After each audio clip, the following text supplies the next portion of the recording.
नमस्कार छात्र मित्रों, कहो कैसे हो? ठीक तो हो ना? आप कहेंगे हाँ ठीक है।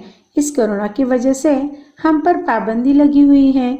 यहाँ मत जाओ, वहाँ मत जाओ, भीड़ में मत जाओ, मुंह ढक के जाओ। ये या इस तरह की पाबंदी आप पसंद नहीं करते। आप स्वतंत्र रहना चाहते हैं। स्वतंत्रता की भावना हर छोटे बड़े, अमीर गरीब, स्त्री पुरुष सब में होती है। यहाँ तक कि पंछी भी बंद पिंजरे में रहना नहीं चाहता। आकाशी झेप घेरे पाखरा सोडी सोन्याचा पिंजरा।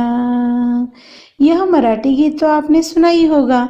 इसी स्वतंत्रता की भावना को भारत देश स्वतंत्र होने के पहले भारत के नागरिकों के मन में पैदा करने की कोशिश लोकमान्य बाल गंगाधर तिलक जी ने की थी।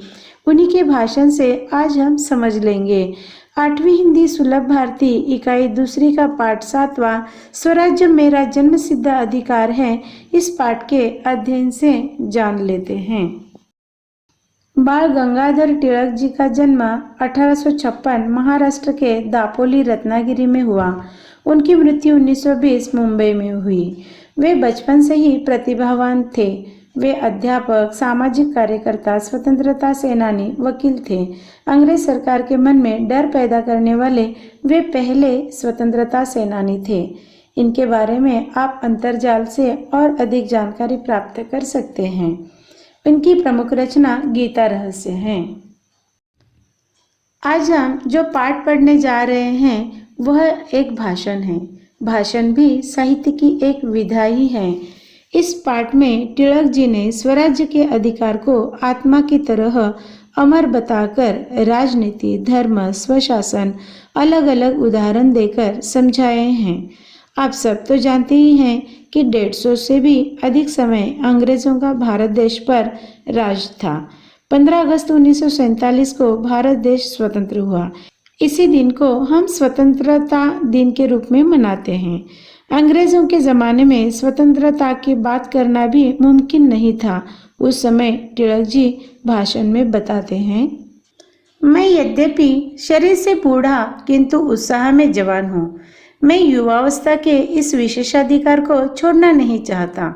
अपनी विचार शक्ति को सबल बनाने से इनकार करना यह स्वीकार करने के समान होगा कि मुझे इस प्रस्ताव पर बोलने का कोई अधिकार नहीं है। अब मैं जो कुछ बोलने जा रहा हूँ वह चिर युवा है। शरीर बूढ़ा जर्जर हो सकता है और नष्ट भी हो सकता है, परंतु आत्मा अमर है।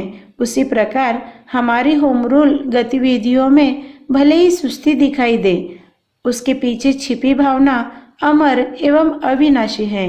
वही हमें स्वतंत्रता दिलाएगी। आत्मा ही परमात्मा है और मन को तब तक शांति नहीं मिलेगी जब तक वह ईश्वर से एकाकार न हो जाए। स्वराज्य मेरा जन्मसिद्ध अधिकार है।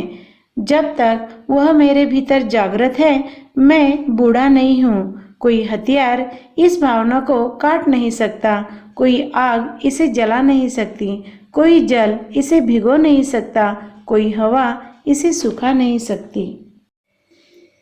इस भाषण के अनुच्छेद से तिलक जी लोगों को समझाना चाहते हैं कि मनुष्य का शरीर बूढ़ा हो जाए, नष्ट भी हो जाए, मगर उसके अंदर की स्वतंत्रता की भावना आत्मा की तरह अमर है। इस भावना को कोई नष्ट नहीं कर सकता, काट नहीं सकता, जला नहीं सकता, भिगो नहीं सकता या सुखा भी नहीं सकता। यहाँ होम रूल गतिविधि को हम समझेंगे। होम यानी घर, रूल यानी कायदे कानून। तिलक जी अंग्रेज सरकार को बताते हैं कि आप हमारे देश पर शासन कर रहे हैं, कीजिए, मगर हमारा भारत देश हमारा होम यानी घर है। उसमें हमारे ही कायदे कानून होने चाहिए, शासन होना चाहिए, यानी स्वशासन की मांग करने की गतिविधि को होम रूल कहा है। मैं उससे भी आगे बढ़कर कहूँगा कि कोई CID पुलिस इसे पकड़ नहीं सकती।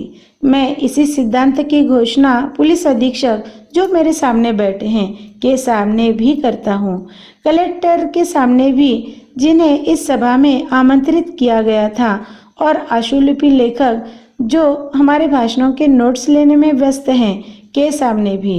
हम स्वशासन चाहते हैं और हमें मिलना ही चाहिए। जिस विज्ञान की परिणति स्वशासन में होती है वही राजनीति विज्ञान है, न कि वह जिसकी परिणति दास्तां में हो। राजनीति का विज्ञान इस देश के वेद हैं।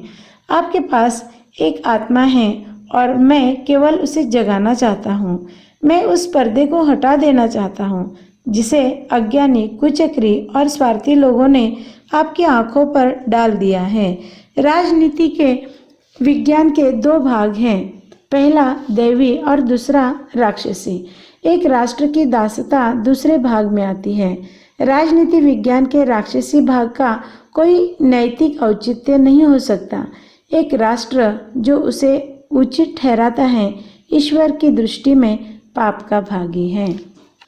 भाषण के इस अनुच्छेद में लोकमान्य तिलक जी कह रहे हैं, मैं भारत देश में स्वशासन चाहता हूँ।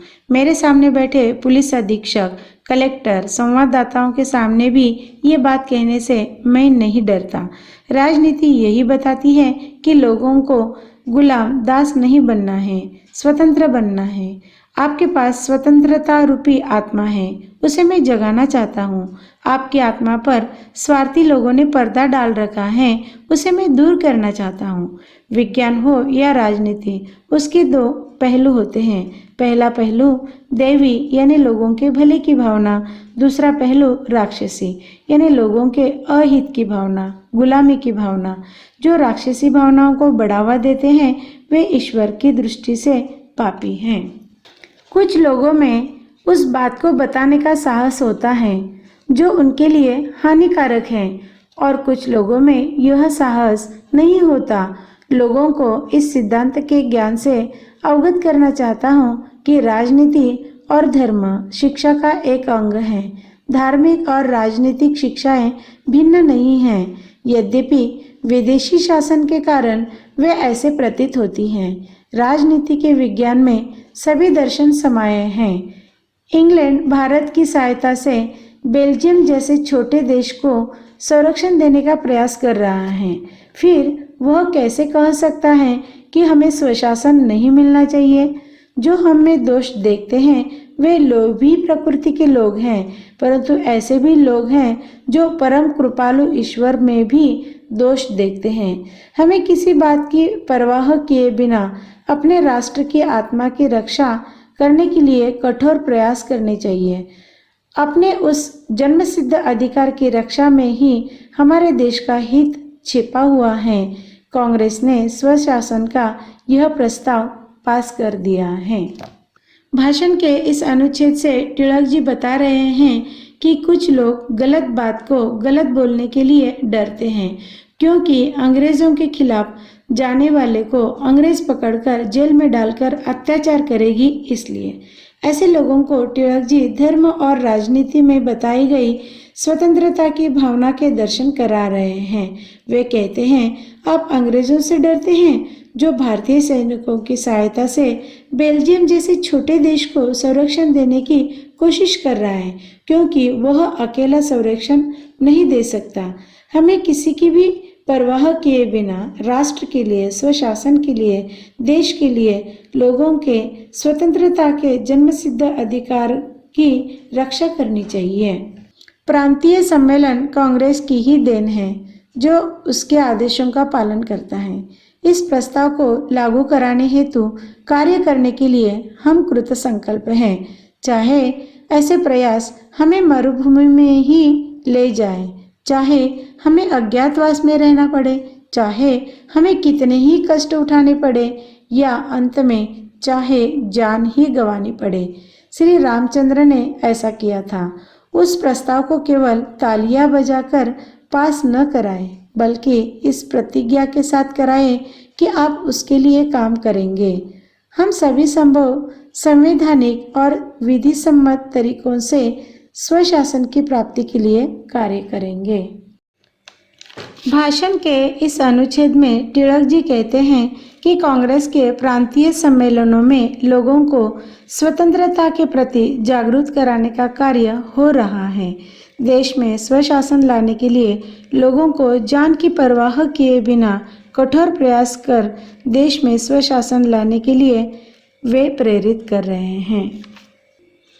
जॉर्ज ने खुलकर स्वीकार किया है कि भारत के सहयोग के बिना इंग्लैंड अब चल नहीं सकता। 5000 वर्ष पुराने एक राष्ट्र के बारे में सारी धारणाएं बदलनी होगी। फ्रांसीसी रणभूमि में भारतीय सैनिकों ने ब्रिटिश सैनिकों की जान बचाकर अपनी बहादुरी का परिचय दिया है। हमें उन्हें बता देना चाहिए कि हम 30 करोड़ भारतीय साम्राज्य के लिए अपनी जान भी देने को तैयार हैं। भाषण के अंतिम अनुच्छेद में तिलक जी लोगों को समझा रहे हैं कि अंग्रेज अधिकारियों ने भी स्वीकार किया है कि भारत की सहायता के बिना इंग्लैंड देश अब चल नहीं सकता, क्योंकि फ्रांसीसी रणभूमि में भारतीय सैनिकों ने अंग्रेजी सैनिकों की जान बचाई थी। उस समय हमारे देश की आबादी 30 करोड़ थी। इसलिए तिलक जी कहते हैं कि हम 30 करोड़ लोग भारत की स्वतंत्रता के लिए अपनी जान भी दे सकते हैं।